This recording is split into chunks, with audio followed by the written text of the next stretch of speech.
बिस्मिल्लाहिर्रहमानिर्रहीम। चैनल आसान उर्दू में आप सबको खुश आमदीद।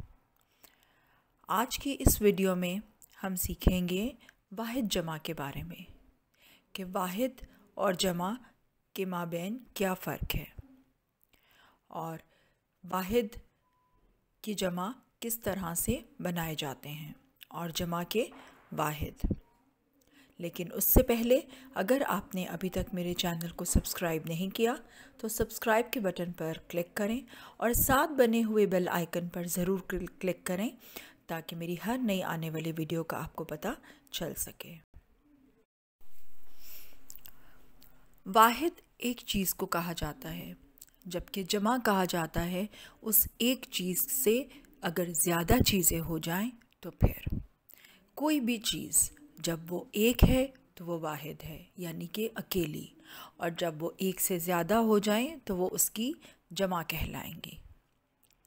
अब यहाँ पर हमारे सामने कुछ अल्फाज तहरीर किए गए हैं जो कि वाहिद हैं यानी कि एक, जैसे आयत, असर, बयान, बरकत, तजुर्बा, तोहफ़ा, तसव्वुर, जौहर, जज़ीरा, जुज़, मौज, ज़िला, ख़बर और शख्स। ये तमाम के तमाम अल्फाज वाहिद हैं।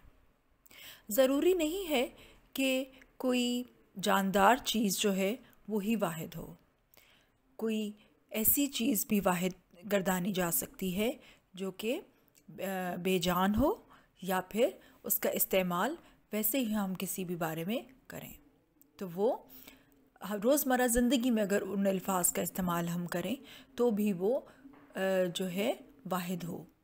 जैसे ख़बर वो है जो कि हम सुनते हैं। अब अगर वो एक है तो वो ख़बर है, लेकिन अगर वो ज़्यादा हो जाएं तो फिर वो मुख्तलिफ जमा में आ जाएंगी। बिल्कुल इसी तरह से बयान, किसी का अगर हम बयान सुन रहे हैं जो वो बोल रहा है, अगर एक बोल रहा है तो वो बयान है, लेकिन अगर उससे ज़्यादा है तो वो बयानात हैं और ज़्यादा को जमा कहा जाएगा।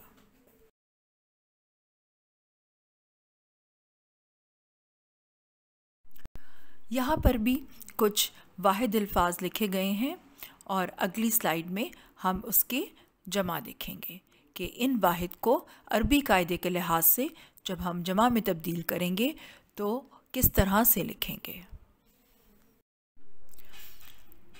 अब यहाँ पर तमाम जो वाहिद अल्फाज हैं उनके जमा भी तहरीर किए गए हैं कि इन वाहिद अल्फाज के जमा किस तरह से होंगे, यानी कि इन वाहिद अल्फाज को अरबी कायदे के लिहाज से हम जमा में किस तरह से तहरीर करेंगे या जमा में किस तरह से तब्दील करेंगे।